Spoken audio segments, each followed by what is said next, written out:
It's your host, J Wandoe. You have now entered the Doe Spot. Today, I have my guest with me, Leslie Isaac. I don't know if you can see it on here, but coach of Oxford Hoops, one of the coaches of many leagues. One guy I've met while spending time over in England, Oxford, England area. He just basketball, mind. He and I used to go back and forth for hours sometimes, just chatting about ball. And overall, we just have he has a better outlook on the game because he's lived there.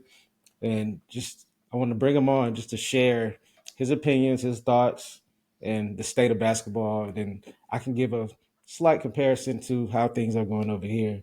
So I introduced you, but if you want to give the people who you are, Leslie, and what you do and things you bring to the game. Sure. Okay. Yeah, thanks for the intro, Jay. So, my name's Leslie Isaac. I'm head coach of the Oxford Hoops Under 16 National Basketball League team and the Under 14 National Basketball League team over here in the UK. We currently play in two conference level leagues, trying to break through into that kind of promotion into what they call the Premier League. Lots of success the last few seasons. We won three championships. Lots of our young players going through the Basketball England Aspire program, talent program. So yeah, lots of positive things happening in this really tiny city over in the UK. Yeah, it's a big city to me. I think, and I'm not necessarily in size, but there's just a lot going on. Very busy. Wasn't prepared for it. And when I found the club, Oxford Hoops, I was like, seems like something I want to be a part of. And so I decided to join local league basketball. And I'm over 30, mid 30s at the time. And I was like, okay, let me see what's going on. And I see this guy over there. I think he was just coaching at the time. And I wasn't quite sure about his background as far as if he played or whatever, but I knew he knew about the game. So I just wanted to put a pause there and say, Leslie, tell about your experience just leading up to basketball, how you found it, and you as a basketball mind, when you you fell in love with the game, and how you found basketball to be the sport for you over all these other sports that the UK deemed to be their sports. Yeah, sure. So I got exposed to the game properly. I'd say probably the '92 Olympics was the first kind of really Okay, that major makes sense. exposure. That dream team I think had so many kind of legends and icons on it. And Jordan obviously kind of transcended anybody who knew anything about sports anyway. And so that was the first time I kind of really followed a tournament, sort of beginning to end. So it would have been what, dare I say, I was been like 10 years old at that point. And I think Mm, just watching those guys play and the way they dominated and this game, I grew up playing football or soccer to you guys. yeah, It wasn't really my thing. I was okay at it, average probably at best. Didn't really like being outside, didn't really like the cold. makes And sense. just felt that the game was just didn't quite, scratch the itch I wanted. And then found basketball and started playing it just at the local park and at lunchtimes at school. We had some volunteer coaches who came into my middle school and really introduced us. We had like a 3x3 kind of tournament that the kids got to play in, and I think just kind of caught the bug from there. Gotcha. And so, even as a player, that's probably when I started really loving it myself. Even though I'm in the U.S. at the time, I wasn't really in any leagues. I would play outside. And that was Sure. dirt court, asphalt court, wherever I can get. I mean, we used to even make crates, milk carton crates, and shoot the ball in there, but never thinking about gyms. And Yeah. so, the state of basketball there, we've experienced it. I was there 3 years, hmm coached for about two. The state where when did you start seeing clubs, like you said, playing at your school, but where you coach now or where you train now, we can see there's not as much care as far as the hoops and everything else. So where do you see the state of it at the moment? Yeah, I think that's an understatement. So I think in terms of the underinvestment in British basketball is evident to Mm, anybody who is either involved or kind of from the outside looking in. I mean, there's various kind of social media content creators, SBB, shout out to SBB. They came to Oxford and kind of did a little piece with us when we were competing in the yeah. Cancer Bay Okay. Classic. Those are great guys. They're really shining, those guys in particular, kind of shining a light on just how bad the facilities are in the UK. And I think, unfortunately, just due to the kind of fiefdom of the different kind of councils and the lack of kind of coherence of kind of funding into the sport, even at fairly wealthy private schools. You don't see great facilities here. We're starting to see some of the pro level teams get their own facilities. You may or may not be aware. So the British Basketball League, the BBL, which is the top flight tier of basketball over here. I mean, the league imploded due to kind of bad funding. Oh wow, wow, I So didn't that know that. 777 kind of were the main financial backers of that league, and it fell apart quite quickly. And then suddenly the league was plunged into this uncertainty for about 6 weeks, 6 to 8 weeks. Is there going to be a league coming up for the 24-25 season? So even at this really sort of top, the top flight level in the UK, basketball is a struggle, and I think it's a grind for a lot of the players. There's no sort of long-term contracts, no financial certainty. The universities seem to be getting a bit more on board with things. You see universities like Essex, where the Essex Rebels are. They've got a really great facility there. Um, we've been recently in talks with the University of Oxford, so I know they've got an appetite to invest in the sport, which is great. So we're hoping to be partnering with them. But yeah, I mean, the UK doesn't really get a lot of funding and love. I mean, there was a lot of promise around the London Olympics. There was all these promises about funding, putting Yeah, money that into would have been a schools. perfect time, you know. Perfect time. Yeah, Um, and then the Olympics came and they went, and so did the funding, which got pulled, I think, 6 to 12 months after that. So yeah, it's funny because from what my experience of being in the States and speaking to friends such as yourself and others over there, it seems like even in the sort of areas that are, labeled or deemed as kind of, I said, poorer areas, underserved, yeah, something like and that. Yeah. underfunded, under-resourced, and you kind of visit those areas, you see the public facilities there far, far kind of exceed anything we have over here. But there's a kind of basketball culture here is a really small kind of family, and people are kind of feel quite connected between the clubs, and it's kind of almost like this uprising of people who are trying to kind of shed light on what's happening here and get more people involved in the sport and kind of exposed to it. And I think there's a generational challenge where you've got people maybe in certain positions of power and influence who maybe aren't Hmm. affiliated or maybe just don't know much about it. I mean, you look at some of the public courts we have with these metal rings, backboards that kind of flex out so the ball kind of flies 15, 20 meters that way, no Yeah, nets. There are some terrible facilities, but it doesn't deter the guys such as myself and other people, coaching, having to kind of play in these kind of subpar courts and schools, obscure. and it Yeah, is what it is, right? If you love this game, which we all do, you kind of put up with it and you just make the best of it, and you just try and provide a great environment for the kids who love this game to kind of come along, have fun, learn the game, and progress. I think for me, just kind of coaching at the youth level, one of the great things about it is breaking down kind of barriers, cultural barriers. People from all over the world, maybe English isn't their first language. You know what it's like. You've traveled the world, you've played overseas. hmm, You turn up, you have that orange ball in your hand, and that's the kind yeah, of that man. communal language, right? It breaks Yeah, down all barriers, and that to yes, me is sir. one of the most amazing things about this game. And that's two things you said: working, loving the game, and then working with the youth. That for I think just brought connected us together. For sure. So I met Leslie just randomly on the court. Then I met Leslie traveling the world. We were in Italy, I think.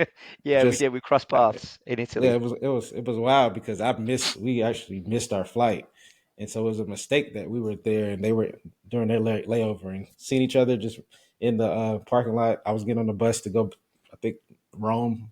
I think you were in it's Milan. I can't Yeah, even remember in yeah. Milan, Italy, and so right after that, I said I gotta link up with this guy, and just knew that from our very few encounters this person was someone I could speak basketball with. So that kind of little interview process is over. Now let's talk basketball. So when you Okay. when we get into the game, we look. How are you looking at coaching style? Because I always tell you, like for me, I'm a scheme guy. I look at Hmm. the defense as far as the players. I'm looking at how they're playing versus running plays. Because for Hmm. me, I don't always feel like as the more of a point guard, a play. I know plays break down, and so sometimes I may know the audible. I may know to go to left if I can't get around that screen. So you as a coach, when you do make up these plays, when you do look at who you have on the court, or do you change often? Or you just like, you know what, I'm going to stick to what we do and what we know because I want it to work, or I know I'm going to have guys, especially at the U16 level. I know you've coached much younger, but now the Mhm. U16 level, you find it a little easier to be like, you know what, I can trust my guys. How's that working out for you?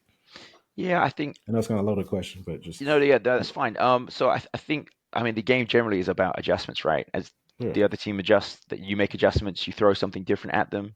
I'm not big into this kind of old school kind of set play mindset. So for me, our guys have certain frameworks, and within those frameworks, we have certain actions and then layered actions. So I mean, just like if you're playing out of the one-on-one, you have that kind of primary move and then you counter and the counter to the counter. I try and teach the guys to actually understand the game and read the game. Otherwise, they just feel like they're kind of reading off of a script. And I want the guys to mm, organically read what the defense is giving them. So, if they're playing at the pick and roll, is the guy in drop coverage? Is he chasing over the screen? Is he hedging under the screen? Are they blitzing? Are they, you know, and I think it's important for the game, particularly in the UK, to kind of play catch up with some of these things, that the kids actually understand how to read what is happening in the game. I've been on the receiving end of coaching that is very much kind of, if A happens, do B, and if B happens, then do C. yeah, And do see, yeah, I find that these young guys just kind of will just mindlessly follow the pattern. And actually, they're not reading the gaps in the defense. They're not attacking the gaps, and so they're just kind of following a mm, blueprint. It's a bit like giving someone, the answers to tests. Okay, well, they maybe had to pass that test, but did they really understand what's happened and what's the happening? material, yeah, The material itself, yeah. Can they, for me, the sign of someone understanding something is, can you now teach somebody else? I've taught you, can you now pass that forward and teach them and make sure that they understand? And one of the things that I'm really proud of at Hoops is our head coach Frank has kind of given me and my coaching team. It sounds really, my team. We're all volunteers, but I got Coach Tardis and Coach David helping, and we do a great job, I think, working with our guys. And you find like some of the younger guys are there helping the older guys. The under 12s are helping some of the under my 14s, under screen is 16s. frozen. So we can really see that Of impact of course, he does teaching them this the game. every time. And I think that to us, that's what we're really trying to drive home, is this understanding of the game and how to play it organically. Hold up, we got a frozen screen. Give me a second.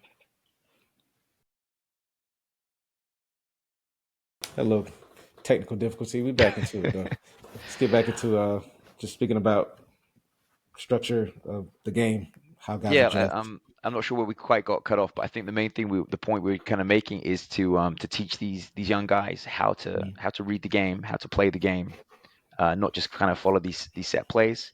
So within our frameworks, we have certain actions. I mean, like we sort of touched upon, like playing out a pick and roll. We want guys to read what are the tag defenders doing? What's the help side doing?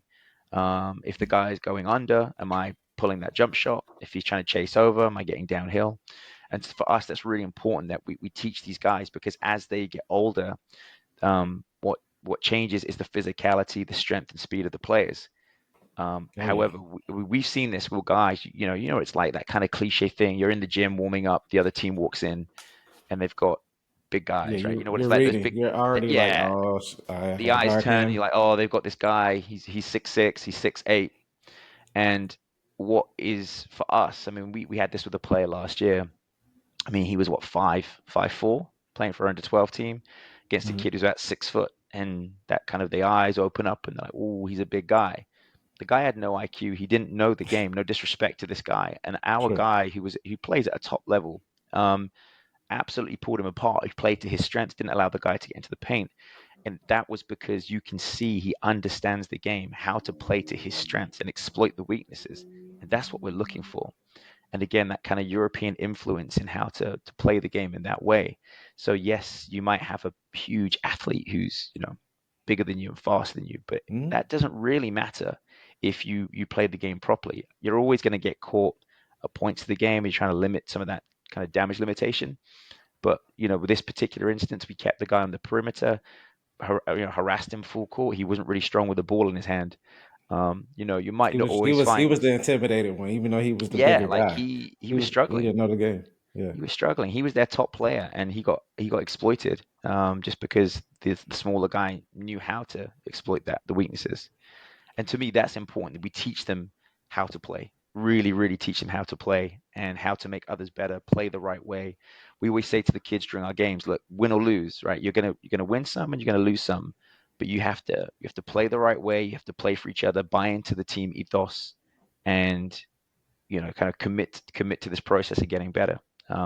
So when we're doing tryouts, that's what we're looking for. We want kids who may be physically more talented, who may be, and we sometimes will pass on some of those players because they're not exhibiting some of the behaviors traits that we're looking for, good Oh, team fits. we definitely seen that Yeah, with for the sure. You see kids. guys who you think, okay, you're talented and you're big and athletic, but you're not going to fit what we're looking for.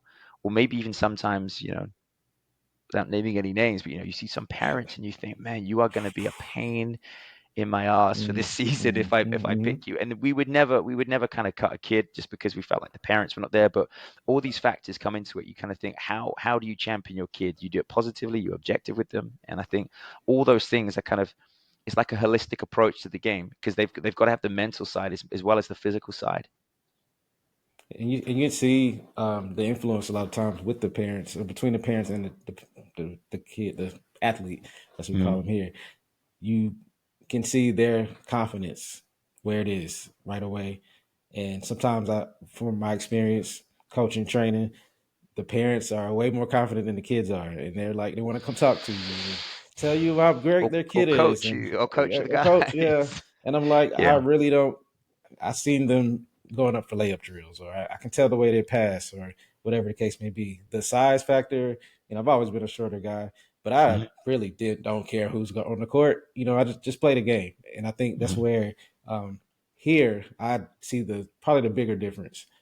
I've gone into the gyms and seen the kids play here. They ain't scared of nothing. Like Yeah. I haven't seen too many kids that are like, you know, no, I can't play with you. I'm not going to try. And I, Hmm. I think that learning the game, it being a new thing, or maybe I'm not as good, man, just play. And that's what something thing as Yeah. a coach, we help them to earn their confidence, build their confidence, and become whatever they're going to become. Because I think sometimes they look too far ahead. Well, I'm from this country. I'm from here. I need to Yeah. be like this person. And like you said, they're constantly thinking about that. Oh, I made a Yeah. turnover. I'm no longer going to be competitive, or coach is going to Yeah. pull me. And that's hardly the case. Yeah, I think I think social media has a lot to answer for many issues, but certainly with Mm, basketball, yeah, I think it kind of gives these young athletes a certain narrative about the game. yep, No one's out there posting their low lights or the sure. day-to-day average games they had. I post my missed shots. Missed shots is you still working. That's part of Yeah. the work. You're gonna miss Um, shots. and I think there's always something you can glean and you can learn from something, whether it's a good game, a bad game. And I mean, we had a game. My under 16s had a cup game over here a few weeks back. We played Milton Keynes Breakers. They're a Prem team, so they're Okay. a kind of Yep. a league above us. And there was this Very, narrative that very, we very tall guys on those lots teams. of That's for tall sure. I guys. remember. Guys, Yep. one of their guys, I believe, was the under 16 most valuable player, playing for England as well. About Hmm. 5 or 6 guys who are kind of 6'5" and above, and we've got one guy who's about what 6'4", 6'5", another guy's about 6'3", and then a bunch of guys who I'd say are fairly average in height and Right. athleticism. And we pushed those guys. We were within 6 points. And again, it's a testament to those players and the guys that show up and work hard and play for each other. And you could see this team who, in my opinion, were kind of pulling apart at the seams. I think we just ran out of some steam and a bit of gas in the fourth quarter. We ended up losing the game, but what was nice from a coaching perspective is the guys turned around and said, Coach, there are games that you win and they don't really feel like a win. They feel more like a loss. And there are some games that are a loss that feel like a win. And this is one of those games. The confidence that game gave them, it kind of propelled them through the next few games. And right now, they just feel like they can compete with anyone. This label, this kind of predefined, oh, this is a Prem team, this is a conference team, Hmm. doesn't really mean much. It really doesn't. I mean, you see it if you watch basketball. You see, I mean, not really as much in the NBA. It's kind of a little bit more set in stone who wins and who gets drafted, and Yeah. things like that. As we've seen this year, I won't say names, but Yep. you look at March Madness. Like March Madness is a tournament that I absolutely love watching with my sons and talking over with the other coaches because you see those kind of Cinderella stories. It doesn't matter on any given night. Pretty much If you every year. compete, you Yeah. play hard, you always see those big upsets, right? You always see those big teams go down and some kind of lesser team step up.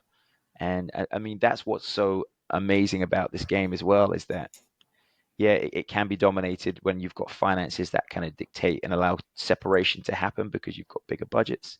But actually, fundamentally, you can't make players play with like the right effort, energy, and attitude. If they don't bring that, then as you can see, like they can lose. I mean, we've seen that even with Team USA in these top flight Oh yeah, competitions. yeah. So I mean, they pretty much lost a couple games. I mean, referees yeah, making calls or last minute layups, and that this this is a little separate from basketball, but the podcast game, mm, maybe even this in this space. I'm not in the studio.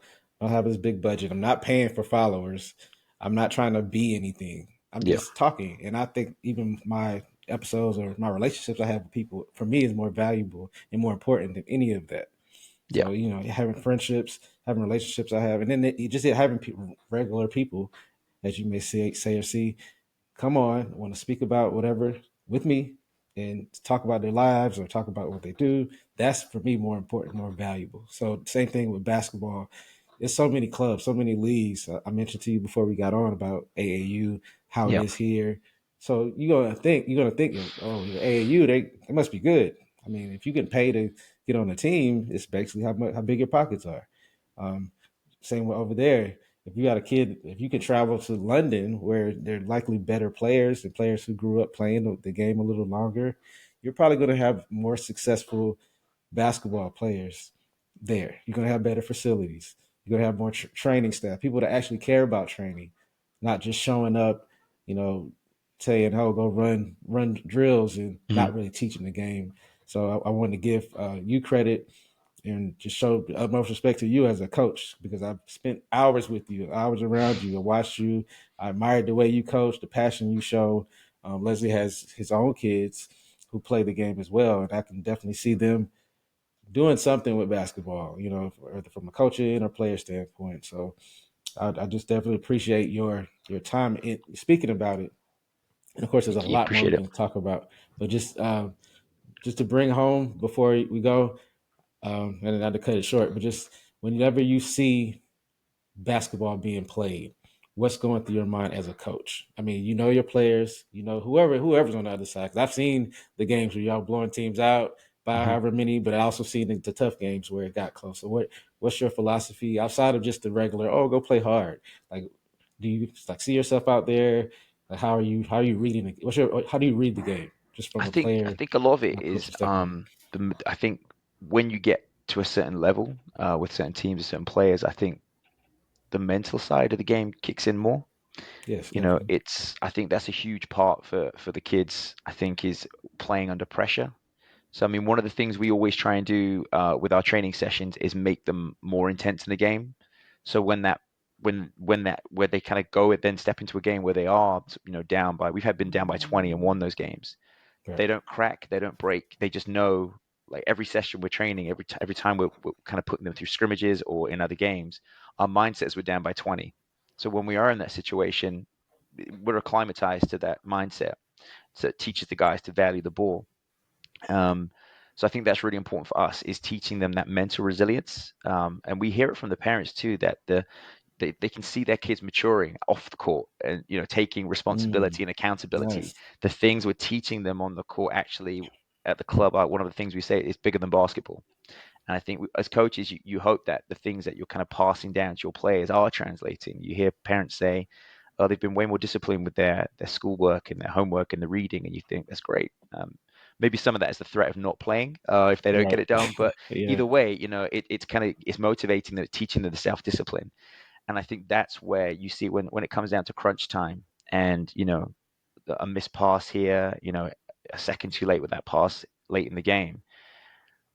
These players are operating, dare I say, at like a higher level of understanding. And I think that, and Right. if you've got players who understand the game and then they're mentally resilient, they don't necessarily feel the pressure to the same degree maybe lesser conditioned players are.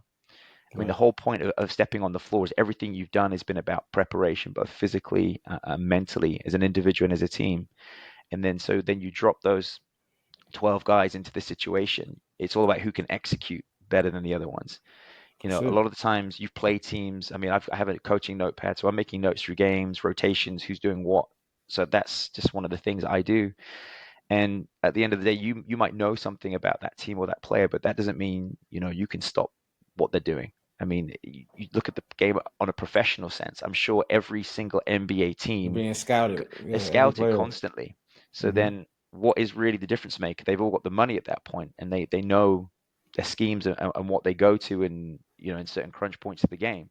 So it's got to be the players and their ability to execute, stay calm under pressure. So for me, that's a huge, huge part of it. And even when you're not in a crunch game, you see it with kids who you see are clearly putting the work in their own time, getting their shots up, ball Yeah, handling skills, working on their game. They're in the gym working on their plyos and their strength and conditioning. And you put them in a game, and it doesn't translate. And the bit that's hmm, missing is that kind of psychological component to the game. And I'm sure you've seen it as well. And you think, and parents have come up to me and said, like, my kid's working really hard and doing everything they need to do, and it just isn't happening for them on the court. Why is that? Like, there's some kind of secret answer to it. And sometimes there's a lack of confidence or that fight or flight reaction. sure. And other kids who you can kind of really surprise you as well. You think, wow, where did that Where inner they can, dog oh, come oh my from? goodness. Suddenly, I mean, you and had you're a like, team full of wow. those. Yeah, Yeah, and I mean, for us, we're always looking for that controlled aggression. So when we're running our tryouts, we need kids who can show competitive spirit, and they have to be able to fight, within the context of the game. If we get a setback or we go down in a game, we can't have kids who are going to crumble. And you see some kids in games, especially at the younger ages, who their emotions kind of all over their face. They look they're about to cry. They're looking in the stands at parents, and this is why we try and avoid those situations. We try and ideally pick the right kind of caliber players, um, and their parents almost kind of sign off on how we're approaching the game. And sometimes it needs a little coaxing to get that competitive spirit to kind of burn a little brighter. But you can see it there, and we're all there. That's one of those kind of things that we look for in the selection criteria, because you're going to need it. You're not going to blow every team out. You're going to be in some tight situations. You're going to be in tough games, and I think that's this sort of margin of error for those games boils down to those few things. And I think the more resilient they are mentally, I think it can only be a good thing. love it, love it. And I want to shout out Oxford Hoops, the whole entire club. Shout out Frankie, Coach For Frankie. sure. Just been a great mentor for me. He took me under his wing. I remember when I sent him my measurements, like my height, weight, and he was just like, yeah, I don't think you gonna make it for the national team, but you can come play for the local league, which is Mm, cool. I was just like just wanting to play, and so I feel like even at this, I'm almost 40. I'm never going to stop loving basketball. Now my body mm. might say you need to stop playing No, your basketball. body definitely disagrees, but Yeah. yeah, hey, So as we coaching, and I'm coaching my daughter right now, um, age 7 and 8, and I just really want her to have fun with the game. yeah, And I hope that even when she's working out, even when she's having to get yelled at by me, even when you are down, that you're having fun, that you actually want to do it. And so I just want to send a shout out to every kid I ever coach. If you see this, hear it, the parents, and also just letting them know, hey, I want the best for your kid. If I had to tell them that, hey, you're not playing hard enough, or whatever however it may sound, it wasn't to demean them or belittle them. It's yeah. more It's so not I see it's the not a potential. personal, yeah, it's not a Sure, no, personal it's not thing. attacking your child. Yeah, Yeah, I've been playing basketball for 30 years. Like I get, I see the game differently, and but I also see your child's potential. But also, like you said about football, they may not even like basketball, and I think that's some of the parents put them in. Like, and you hear it, oh, I just want them to play. mm, Well, person, lady, man, this may not be the day that you want to bring your child to play here, because we yeah, want winners. We want them to actually learn something, and build building something here. yeah. There's other leagues, there's other clubs, other opportunities that they can just hang out. Yeah, go ahead. Yeah, I think yeah. Also, just to kind of reiterate, echo, if he is watching this, shout to Yeah. Coach Frankie. I think he is a beacon for basketball in this Mm. city, and sort of beyond it as well. I mean, everything at Oxford Hoops is volunteer based. There's no money being made here. We Oh all yeah, work let's full definitely talk time. about that We all work full real time quick. jobs, and the people that love this game are giving up their time with their own families. I mean, I'm fortunate enough to coach two of my boys, but I kind of fell into that the coaching thing because they kind of found basketball, and it's probably the same for a lot of the other coaches in lots of clubs. There's kind of willing parents and this kind of volunteer network we have. So again, sort of a kind of a huge kind of shout out and kudos to all the people who are giving up their time or traveling, parents, and Oh the yes, a lot of sharing, traveling. carpooling. You know, Yeah, this kind of basketball journey, especially playing at National League and having to sort of travel. I can't really speak for what it's like in the States, but for us, if we're traveling sort of 2 hours, an hour and a half for games, that's not easy for everybody, either logistically or financially. So I hmm, really appreciate all the parents who are part of our program as well, the kids turning up, getting them to training. Um, it really Oxford Hoops is a family. I mean, that's what it is to me. And obviously, I think you experienced that being someone coming over here from yes sir. overseas and sort of embracing what the Oxford Hoops basket was all about. It's all about being part of that wider family, the different levels, whether you're playing National League, YBL, Junior Basketball Development League. The culture at the club is it's led by kind of Frankie and his lovely partner Philippa. They Yes, give up so much time. They work so many hours in their own businesses, and then still have the energy. You never get what's left of either of those two people. All the exactly. coaches, none of the coaches, They definitely show up. Yep. guys and girls show up here and give the kids the best experience. And really that's what we're hoping to do, to kind of fight this cultural narrative that kids want to be sat on their backsides on screens and playing video games. There's an element of that. They want to do that, but I can tell you from the kids in our program, you give them a hoop and an opportunity to go and play, whether it's older kids, younger kids, they want to be on the court. And I'm sure it's the same with lots of other sports. Absolutely, man. I appreciate that insight. And before we get out of here, before we head back to our respective lives, would you Hmm. like to share anything you want to, any upcoming things? I want to get this posted up soon. I want to share it throughout the guys and let them know, hey, Coach Jay still out here coaching, and I'm definitely want to come visit. And whenever you get a chance coming over here, man, please let me know. Yeah, I think that's something I would probably love to be able to do, is get out stateside and kind of get involved with some of the coaching out there and see what's Sure. happening. I've been privileged enough to have that opportunity over here in the UK. I managed to get along to some of the Bristol Flyers coaching Right. sessions, games. That's kind of a bit of a unique experience. Maybe you might not get in the States. Bristol Flyers is a huge part of our basketball kind of experience here. We don't have a pro team here, um, so being able to kind of go and do that and maybe get involved with something in the States would be, I think a huge opportunity for me Okay. to then kind of bring that knowledge back and kind of share it. I think that's Mhm. coaches are always learning from other coaches. I think sometimes there's this Absolutely. perception that coaches know everything, and we definitely don't. We're For students of the sure. game like everybody else. And I think it's important that you kind of remain humble and kind of open and receptive to kind of learning things. And I mean, I'm constantly learning new things all the time as a coach. And you kind of see something, you think, oh, that's a nice drill, or I wonder why they're running, this, or how is that working for them? And Hmm. we're constantly learning. And I think that's one of the best things about this game is that as the rules are constantly evolving, certainly with FIBA and in Europe, that the culture Same, is same here. changing and shifting, and you're seeing, we've gone from these traditional kind of playing below the rim to these sort of predefined positions, positionless basketball, the evolution of the big man, these hybrid guards who are now kind of, then you've got kind of genetic freaks like Wembanyama, and you kind of think, what does the Indeed. next 20, 50 years hold for this game? Because the boundaries have been broken down now, and the kind of, I think that to me, that's one of the best things about this game is it's that kind of creativity. It's kind of limitless, and you kind of feel like, I really hope, by the way, if the NBA are listening, which I'm sure they're not, they don't introduce the 4 point line, because I think that would ruin the game. Oh, Um, but I think, yeah, I think, you see these kind of shifts come. You saw it with, Magic and Larry. You saw it with Mike, and then you saw it through, the 90s with the kind of prominence of these small guards like Stephen Marbury, Allen Iverson, Nick Van Exel, this man and knows the game. That's why we yeah, can talk and basketball all it's day. kind of, and now we're kind of in this shooting evolution of the game where everybody now wants to be, Steph and Dame Lillard and shoot these deep shots. Hmm. What's next? I don't know. I mean, it's exciting to see, and to see what the next kind of 20 years brings, but I'm sure it's going to be another cooking pot where it's kind of influenced by stateside and Europe.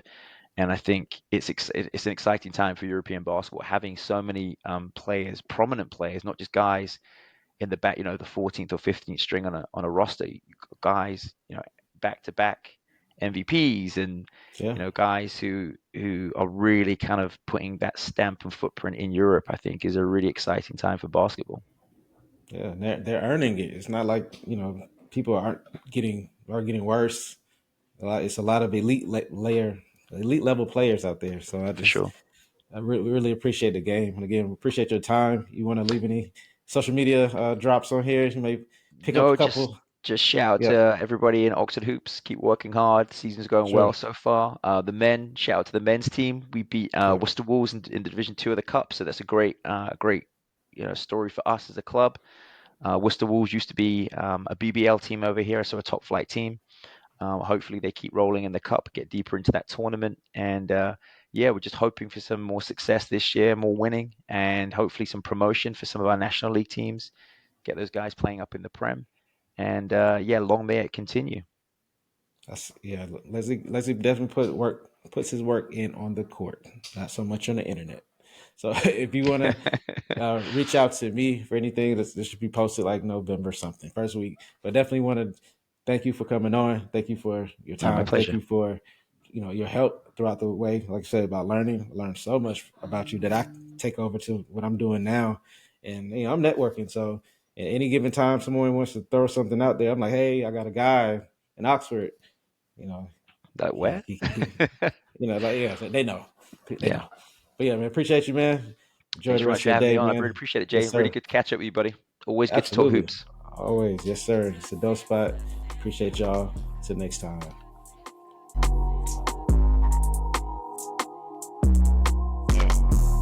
Feeling like Penny and Shaq, I gotta make magic, empty the clip. I'm feeling like Malice, I give you 30, that's what I average.